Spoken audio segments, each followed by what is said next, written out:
अच्छा, ये जो हम लोगों ने सुने हैं मिथ्स मेडिकल कॉलेज के बारे में कि आप लोगों की रैगिंग होती है और एक कोई मुर्दा लेटा होता है और आपको उसके पाँव का धागा खोल के लाना होता है मॉर्चरी में जाके, फिर मुर्दे का एकदम से हाथ उठ जाता है।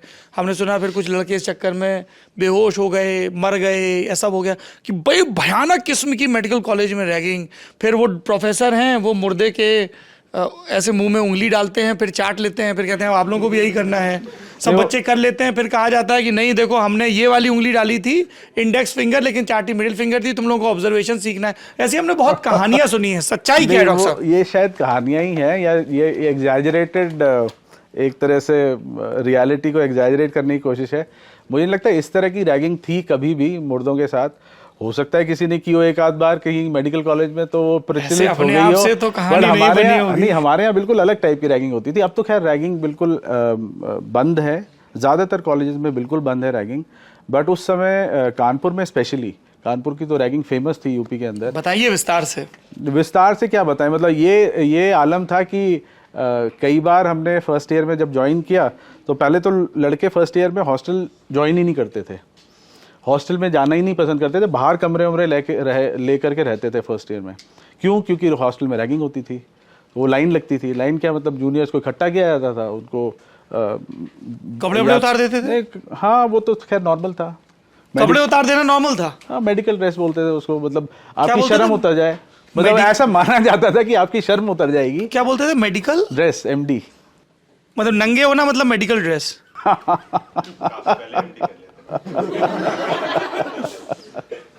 फिर और नहीं फिजिकल भी होती थी, मतलब it was sort of A mental torture in the name of making you tough, या आप सब कुछ झेल सकें। आई थिंक वो ओवरकिल था, ओवरडू था, ऐसी नहीं होनी चाहिए। बहुत फिजिकल रैगिंग भी होती थी उस समय, मारपिटाई भी होती थी, बहुत सारी चीज़ें कराई जाती थी, आप नहीं कर पाते थे तो आपको मारा जाता था। तो आई थिंक और हमारे शायद 3 या 4 बैच बाद कुछ ऐसा हुआ, जब मैं शायद इंटर्न था कानपुर में, कि एक हादसा हुआ जिसमें कि एक लड़का उस भय की वजह से, उस डर की वजह से भागा हॉस्टल से और वो छत से कूदा, इसलिए कि वो लाइन में ना लगे या वो जाए, और वो नीचे गिरा और ही सस्टेन्ड इंजरीज और वो फिर नहीं रहा।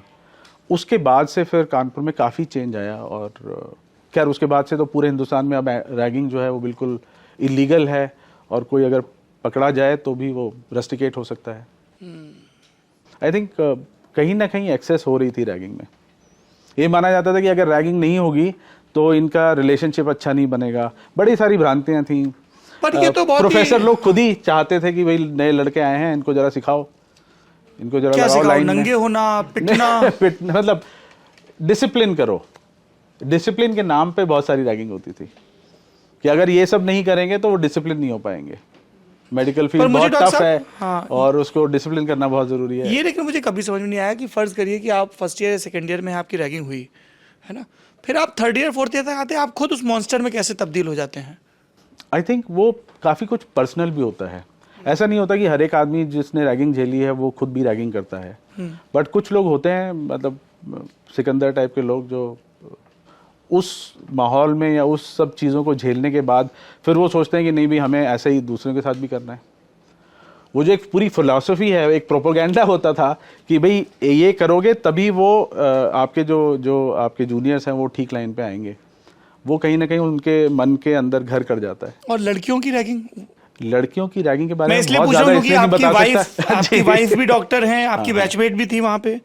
जी बिल्कुल। तो लड़कियों की रैगिंग में बहुत ज़्यादा फिजिकलिटी नहीं थी, मारपिटाई नहीं होती थी, बट हाँ उल्टे सीधी चीज़ें कराना, दीवार पे खड़े कर देना किसी को कि जाओ चिपकली बन जाओ टाइप। क्या चिपकली? चिपकली